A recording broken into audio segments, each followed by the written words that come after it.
క్షణక్షణ పోరాటం కణంకణం ప్రజాపక్షం జనసైనిక్ న్యూస్ కి స్వాగతం. ముందుగా హెడ్లైన్స్. మదనపల్లె టీడీపీ మరణశయ్య మీద ఉందా? ఎవరి పాపం ఎంతెంత? మా ఇంటికొస్తే ఏం తెస్తావు, నీ ఇంటికొస్తే ఏం ఇస్తావు అంటున్న వారెవరు?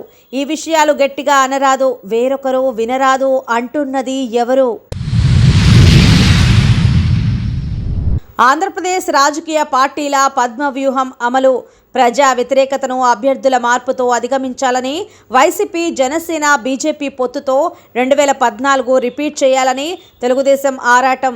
జనసేనతో వెళ్లి 2029కి ఏపీపై పట్టు సాధించాలని బీజేపీ. టీడీపీ పొత్తుతో అసెంబ్లీలో అడుగెట్టి 2029కి సొంతంగా ఎదగాలని జనసేన. బకాయిలు అడిగితే నిర్బంధాలా? ఇది బడ్జెట్ డబ్బు కాదు, తమ పొదుపు సొమ్ము. మంత్రుల స్థాయిలో మాటిచ్చి ₹1 చెల్లించరా? ఉపాధ్యాయులను అరెస్ట్ చేయటం ఫ్రెండ్లీ ప్రభుత్వం చేసే పనేనా? యూటీఎఫ్ నాయకుల సూటి ప్రశ్న. హిందూపురంలో బాలకృష్ణ వర్సెస్ పెద్దిరెడ్డి. ఒకరు 4 దశాబ్దాలకు పైగా అనుభవం ఉన్న సక్సెస్ లీడర్, మరొకరు కాకలు తీరిన రాజకీయ సినిమా నేపథ్యం ఉన్న మాస్ లీడర్. ఎవరు పై చెయ్యి సాధించినా మరొకరికి తీవ్ర నష్టం. ఇక డీటెయిల్స్ చూస్తే, మరణశయ్య మీద మదనపల్లె తెలుగుదేశం పార్టీకి కాపు కాసి కొమ్ము గాసిన బీద బలిజన బహుజనులతో తెలుగు అప్పుల పాము నిచ్చిన ఆటల పర్యవసమే ఈ దుర్గతి. పార్టీ వ్యవస్థాపకుడు ఎన్టీఆర్ నే కొందరి వాడిగా మార్చేసిన ఘన పార్టీలు మదనపల్లె టీడీపీ శిఖామణులు. చంద్రబాబు సామాజిక న్యాయాన్ని నేతి బీరకాయలో నెయ్యిలా మార్చేసిన స్థానిక తెలుగు అప్పలు. మదనపల్లెలో ఎన్నికల రాజకీయాలు ఊపందుకుంటున్నాయి. ఎలాగైనా గెలిచి తీరాలని పట్టుగా ఉన్న టీడీపీకు వైఎస్ఆర్ కాంగ్రెస్ ఎత్తుగడలు చెక్ పెడుతున్నాయి. గత 3 వరుస ఎన్నికల్లో ఓడిపోయిన టీడీపీ గ్రాఫ్ మదనపల్లెలో క్రమేపీ పడిపోతూ ఉంది. మదనపల్లె టీడీపీ నేతలు నీ ఇంటికి వస్తే ఏమిస్తావు, మా ఇంటికి వస్తే ఏం తెస్తావు అనే వ్యవహార శైలితో ఈ 20 ఏళ్లలో ఆ పార్టీకి వెన్నుదన్నుగా ఉన్న బలిజ బీసీ సామాజిక వర్గాల్లో అసంతృప్తి చెలరేగింది. దరిమిలా ఈ సామాజిక వర్గాల పలువురు నేతలు టీడీపీకు గుడ్ బై చెప్పేశారు. కానీ మదనపల్లె బీసీ కులాల్లో దాదాపు 50,000కు పైగా అత్యధిక సంఖ్యాకులైన వాల్మీకి, వడ్డెర, పాల, ఏకిరి కులాల మద్దతు ఇంకా టీడీపీకు మిగిలి ఉండడంతో మదనపల్లెలో టీడీపీ ఈ మాత్రమైన ఊపిరి పీల్చుకొని మరణశయ్య మీద మిగిలింది. టీడీపీ అధినేత చంద్రబాబు నాయుడు పదే వల్లెవేసే సామాజిక న్యాయం మదనపల్లె టీడీపీలో నవ్వుల పాలైంది. పార్టీ పదవుల్లో బీసీ బలిజ సామాజిక వర్గాలకు పెద్దపీట, గౌరవం దక్కినా అధికారంలో ఓటా మాత్రం ఈ వర్గాలకు అందని ద్రాక్ష అయింది.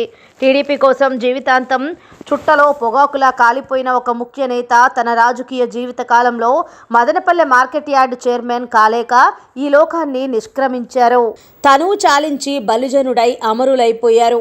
20,000 ఓటర్లున్న వాల్మీకి కులానికి చెందిన మరో ముఖ్య టీడీపీ నేత మున్సిపల్ చైర్మన్ అవుదామని జీవిత పర్యంతం కలలు కన్నారు. మరో ముఖ్య బీసీ కులానికి చెందిన టీడీపీ నేత అల్ప సంతోషి. ఆయన పార్టీ మదనపల్లె రూరల్ మండల అధ్యక్ష పదవి కోసం కలలు కన్నారు. పెద్ద పచ్చప్పల గేమ్లతో విసిగి వేసారిపోయి ఆయన వైఎస్ కాంగ్రెస్ తీర్థం పుచ్చుకున్నారు. స్థానిక టీడీపీలోని మెజారిటీ బలిజన, బహుజన కులాలు స్థానిక పార్టీ పెద్దల పామునిచ్చిన ఆటలతో విసుగెత్తిపోయారు. ఇదే సమయంలో నాడు కాంగ్రెస్ హయాంలో నేడు వైఎస్ఆర్ కాంగ్రెస్ రూపంలో ఈ బలిజన, బహుజన కులాల చిరు కలలు సాకారమవుతున్నాయి. పట్టణంలోని ప్రముఖ పల్మనాలజిస్ట్ డాక్టర్ రవికుమార్ను మున్సిపల్ చైర్మన్ చేయడం నుంచి ఇటీవల శ్రీకృష్ణదేవరాయల విగ్రహ ఏర్పాటు, కళ్యాణ మండపం ఏర్పాటుకు 2 ఎకరాల స్థలం కేటాయింపు వరకు ఈ అణగారిన కులాల ఆశలకు ప్రతిరూపాలే. కన్న తల్లిదండ్రుల కంటే మిన్నగా కంటికి రెప్పల తెలుగు అప్పలను కాపాడిన ఒక సాహస సామాజిక వర్గం తమ కళ్యాణ మండప నిర్మాణానికి శ్రీకారం చుడితే ఈ తెలుగు అప్పలే మోకాలు అడ్డువేయడంతో హతాసురాలైంది. ఈ చర్య రాగిమాను సాక్షిగా సామాజిక న్యాయాన్ని వెక్కిరిస్తోంది. వారి అమాయక గుడ్డి నమ్మకానికి తెలుగు అప్పలు చెంపదెబ్బ వేసేశారు. స్థానిక టీడీపీను నమ్ముకొని కొంప గోడు గుళ్ళ చేసుకుని పార్టీకి కాపు కాసిన కొమ్ముగాసిన బీద జనంతో పామునిచ్చిన ఆటలు ఆడిన వారి నమ్మకాన్ని వమ్ము చేసిన మదనపల్లె టీడీపీ ఈరోజు ఎన్నికలలో పోటీ చేయడానికి సరైన అభ్యర్థి కోసం వెంపర్లాడుతోంది. పార్టీ వ్యవస్థాపకుడు ఎన్టీఆర్ను కొందరి వాడు చేసేసి చంద్రబాబు నాయుడు సామాజిక న్యాయాన్ని నేతి బీరకాయలో నెయ్యిగా మార్చేసి మదనపల్లె టీడీపీని కొందరి కమ్మని పార్టీగా మార్చేసిన ఘనా పార్టీలకు ఈ అసెంబ్లీ ఎన్నికలు చెంపదెబ్బ కానున్నాయని గట్టిగా అనరాదు, వేరొకరు వినరాదు. బకాయిలు అడిగితే నిర్బంధాల ప్రభుత్వం తీరు ఇంత అప్రజాస్వామికమా? ఉద్యోగ ఉపాధ్యాయులకు ఇవ్వాల్సిన 18,000 కోట్ల రూపాయల బకాయిలు చెల్లించాలని ప్రజాస్వామిక పద్ధతిలో పోరాటం చేస్తున్న యూటీఎఫ్ ఉపాధ్యాయులపై నిర్బంధాన్ని ప్రయోగించి అరెస్ట్ చేయడాన్ని యూటీఎఫ్ అన్నమయ్య జిల్లా కార్యదర్శి పురం వెంకటరమణ విమర్శించారు. ప్రభుత్వ వైఖరిని తప్పుబడుతూ నిరసనకు దిగిన యూటీఎఫ్ నాయకులను విజయవాడ పోలీస్ స్టేషన్ లో నిర్బంధించారు. ఆర్థిక బకాయిలు చెల్లించాలని జనవరి 9, 10 తేదీల్లో 36 గంటల దీక్ష చేస్తున్నామని ఎప్పుడో 15 రోజుల క్రితం రాష్ట్ర ప్రభుత్వ ప్రధాన కార్యదర్శి మంత్రులకు మెమొరాండం ఇచ్చిన చర్చలకు పిలిచి పరిష్కరించకుండా ఈరోజు ప్రజాస్వామ్య పద్ధతిలో ధర్నాకు పర్మిషన్ ఇవ్వకుండా ఇలా ఉద్యోగ ఉపాధ్యాయులను నిర్బంధించడం పట్ల తీవ్రంగా వ్యతిరేకిస్తున్నామని తెలిపారు. ఇలా ఉపాధ్యాయులను అప్రజాస్వామికంగా నిర్బంధించినందుకు ప్రభుత్వం తగిన మూల్యం చెల్లించుకోవాల్సి వస్తుందని విమర్శించారు. తమకు ఇవ్వాల్సిన బకాయిలు ప్రభుత్వ బడ్జెట్ నుంచి చెల్లించాల్సిన డబ్బు కాదని తమ జీతాల నుంచి దాచుకున్న డబ్బులని తెలిపారు. బకాయిలన్నీ సెప్టెంబర్ 2023 లోపు చెల్లిస్తామని ఆగస్టులో జరిగిన జాయింట్ స్టాఫ్ కౌన్సిల్ సమావేశంలో మంత్రులు, అధికారులు చెప్పినా ఇంతవరకు ₹1 చెల్లించకుండా కాలయాపన చేయడాన్ని తీవ్రంగా ఖండించారు. బకాయిలు ఎప్పుడు చెల్లిస్తారో, ఎలా చెల్లిస్తారో చెప్పేవారు లేకపోవడం శోచనీయమని ఆవేదన వ్యక్తం చేశారు. ప్రజాస్వామ్య పద్ధతిలో నిరసన తెలియజేసే హక్కు లేదా అని ప్రశ్నించారు. ఎందుకు ఉపాధ్యాయుల పట్ల మాత్రమే ప్రభుత్వం ఇలా కక్షపూరితంగా ఎందుకు వ్యవహరిస్తోందో చెప్పాలని వారు కోరారు. ఎవరికీ లేని 144 సెక్షన్ 30 యాక్ట్ ఉపాధ్యాయులకే వర్తిస్తుందా? ఎప్పుడో చెల్లించాల్సిన బకాయిలు ఇంకెప్పుడు చెల్లిస్తారు అంటూ ప్రశ్నించారు. ఉద్యోగులు జీతాలు చెల్లించడానికి అప్పులు చేస్తున్నట్లు ప్రజలను తప్పుదోవ పట్టించడం సరికాదని, ప్రతి నెల మొదటి వారం లోపు జీతాలు చెల్లించడానికి తగిన చర్యలు తీసుకోవాలని ఆందోళన చేస్తున్న ఉపాధ్యాయులను రాష్ట్ర వ్యాప్తంగా వేలాది మందిపై అరెస్టులు, నిర్బంధాన్ని ప్రయోగించారని వెల్లడించారు. బస్ స్టేషన్, రైల్వే స్టేషన్లలో అక్కడికక్కడే ఉపాధ్యాయులను అరెస్ట్ చేయటం ఫ్రెండ్లీ ప్రభుత్వం చేసే పనా? ప్రజలలో భాగమైన ఉద్యోగ ఉపాధ్యాయులను ప్రత్యేకించి ఉపాధ్యాయులను శత్రువులుగా చూడటం తగదని తెలిపారు. ఇప్పటికైనా రాష్ట్ర ప్రభుత్వం ఉద్యోగ ఉపాధ్యాయులకు చెల్లించవలసిన ఆర్థిక బకాయిలు వెంటనే చెల్లించాలని, 1వ తేదీ జీతాలు చెల్లించాలని, ఉపాధ్యాయులపై నిర్బంధాలు ప్రయోగించడం మాని ప్రజాస్వామ్య పద్ధతుల్లో చర్చలు జరిపి వెంటనే ఉపాధ్యాయుల డిమాండ్లను పరిష్కరించాలని తెలియజేశారు. లేకుంటే భవిష్యత్తులో రాష్ట్ర ప్రభుత్వం తగిన మూల్యం చెల్లించుకోవాల్సి వస్తుందని హెచ్చరించారు. Bus station, railway station, UTF రాష్ట్ర కార్యాలయంలో, లెనిన్ సెంటర్లో నిర్బంధించిన వారిని Governorpet police station, Ben circle వద్ద, జ్యోతి మహల్లో, అలాగే వివిధ పోలీస్ స్టేషన్లకు తరలించారు. విజయవాడ 3వ పోలీస్ స్టేషన్లో యూటీఎఫ్ రాష్ట్ర అధ్యక్షులు, ప్రధాన కార్యదర్శి నక్కా వెంకటేశ్వర్లు, అన్నమయ్య జిల్లా కార్యదర్శి పురం వెంకటరమణ, పట్టణ నాయకులు సీనప్ప, మునిరాజాలను నిర్బంధించారు. ఆంధ్ర రాజకీయాల్లో ఎవరు ఎటువైపు, ఎవరికి నష్టం, ఎవరికి లాభం? ఏపీ రాజకీయాలు రసవంతరంగా మారాయి. ఎవరి లెక్కలు వారికి ఉన్నాయి. పక్కా ప్లాన్ తో ముందుకు సాగుతున్నాయి. తీవ్ర ప్రజా వ్యతిరేకతను గుర్తించిన జగన్ అభ్యర్థుల మార్పు ద్వారా అధిగమించాలని భావిస్తున్నారు. తెలుగుదేశం, జనసేనతో పొత్తు పెట్టుకోవడంతో పాటు బీజేపీని కలుపుకోవాలని భావిస్తోంది. తద్వారా 2014 ఎన్నికల ఫలితాలను రిపీట్ చేయాలని చూస్తోంది. అటు జనసేన పొత్తుతో అసెంబ్లీలో అడుగు పెట్టాలని, 2029 నాటికి ఒంటరిగా అధికారంలోకి రావడానికి స్కెచ్ వేస్తోంది. అయితే ప్రాంతీయ పార్టీలు ఈ లెక్కన ఉంటే జాతీయ పార్టీలు మరోలా ఆలోచిస్తున్నాయి. తమకు లాభనష్టాలు, సీట్లు, ఓట్ల లెక్కలు వేస్తున్నాయి. ఒంటరిగా బలపడాలని చూస్తున్నాయి. బీజేపీ అయితే 2029 నాటికి ఏపీపై తమ పట్టు నిలుపుకోవాలని చూస్తోంది. జనసేనతో మాత్రమే కలిసి వెళ్లాలని తొలుత భావించింది. కానీ జనసేన అందుకు అంగీకరించడం లేదు. అందుకే కూటమిలోకి రావాల్సిన అనివార్య పరిస్థితి బీజేపీది.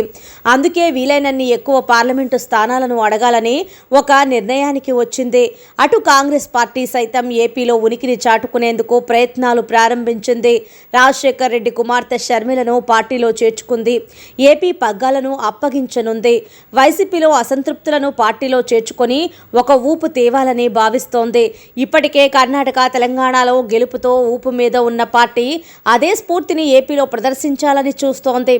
అయితే బీజేపీతో పోల్చుకుంటే కాంగ్రెస్కు సానుకూలత కనిపిస్తోంది. వామపక్షాలతో కలిసి కలిసి పోటీ చేయడం ద్వారా ఏపీలో ప్రధాన రాజకీయ పక్షాల గెలుపోటములను నిర్దేశించే స్థాయికి కాంగ్రెస్ చేరుకుంటుందని విశ్లేషకులు అభిప్రాయపడుతున్నారు. అయితే బీజేపీ గాని తెలుగుదేశం పార్టీతో పొత్తు పెట్టుకుంటే ముస్లిం మైనారిటీ ఓట్లు గుంపగుత్తిగా తనకు పడతాయని జగన్ భావిస్తున్నారు. బీజేపీ వారితో కలవాలని కోరుకుంటున్నారు. ఒకవేళ తాను గెలుపొందితే ప్రధాని మోదీతో సాన్నిహిత్యం కొనసాగించాలని చూస్తున్నారు. అయితే టీడీపీ ఆలోచన మరోలా ఉంది. బీజేపీని కలుపుకొని వెళ్తే కేంద్ర ఎన్నికల సంఘం సాయంతో పాటు భారీగా ఆర్థిక సాయం, ప్రభుత్వ వ్యతిరేక వర్గాలు ధైర్యంతో ముందుకు వస్తాయని చంద్రబాబు ఆలోచన చేస్తున్నారు. అటు జనసేన సైతం ఇదే అభిప్రాయంతో ఉంది. 3 పార్టీలు కలిస్తే 2014కు మించి మంచి మెజారిటీతో అధికారంలోకి రావచ్చు అన్న అంచనా వేస్తోంది. మొత్తానికైతే ఏపీ రాజకీయాలు రసవత్తరంగా ముందుకు సాగుతున్నాయి. చంద్రబాబుతో ఎందరు కలిసొచ్చినా మళ్లీ గెలిచేది జగనేనని మదనపల్లె ఎమ్మెల్యే నవాజ్ బాషా పునర్ఘటించారు. మంగళవారం నిమ్మనపల్లె మండలంలో నూతన సచివాలయాలను ప్రారంభించిన ఎమ్మెల్యే నవాజ్ వైఎస్ జగన్ ను ఓడించడం ఎవరితనం కాదన్నారు. అయితే ఎంతమంది చంద్రబాబుతో కలిసి వచ్చినా వైఎస్ జగన్ను ఏమీ చేయలేరు. వచ్చే ఎన్నికల్లో మళ్లీ గెలిచేది వైఎస్ జగనే అని నవాజ్ బాషా స్పష్టం చేశారు. అనేక సంక్షేమ పథకాలతో ప్రజాభిమానం పొంది ఇక్కడ గెలిచేది వైసీపీనే అని ధీమా వ్యక్తం చేశారు. ప్రభుత్వం చేస్తున్న సంక్షేమ కార్యక్రమాలు ఇస్తున్న భరోసాతో ప్రజల గుండెల్లో జగన్మోహన్ రెడ్డి నిలిచిపోతారన్న ఆయన ఎవరికి మద్దతు ఇవ్వాలో ప్రజలు డిసైడ్ అయిపోయారని ఎమ్మెల్యే అన్నారు. ప్రజల ఆశీస్సులు జగన్మోహన్ రెడ్డికి వైసీపీకే ఉన్నాయన్నారు. ఇక పాదయాత్రలో వైఎస్ జగన్మోహన్ రెడ్డి ప్రజల కష్టాలు చూశారని తెలిపారు. వాళ్ల బాధలు తీర్చడానికే నవరత్నాలు అని మేనిఫెస్టో రూపొందించారని పేర్కొన్నారు. ఈ రాష్ట్రంలో బీసీలకు, ఎస్సీలకు, మైనార్టీలకు ప్రభుత్వం ఇస్తున్న ప్రాముఖ్యత చూసి ప్రతి ఒక్కరూ సీఎంను తమ కుటుంబ సభ్యుడిగా చూసుకుంటున్నారని తెలిపారు. దీంతో టీడీపీ ప్రజల్లో విశ్వసనీయత కోల్పోయిందన్నారు. ఇచ్చిన మాట నిలబెట్టుకునే వ్యక్తి వైఎస్ జగన్మోహన్ రెడ్డి. మరోసారి జగన్ను దీవించేందుకు ప్రజలు సిద్ధంగా ఉన్నారని ఎమ్మెల్యే నవాజ్ తేల్చిపారేశారు. అంగన్వాడీ కార్యకర్తలపై ప్రభుత్వం ప్రయోగించిన ఇస్మాను రద్దు చేయకపోతే ఉద్యమాన్ని మరింత ఉధృతం చేస్తామని ప్రజా సంఘాల నేతలు హెచ్చరించారు.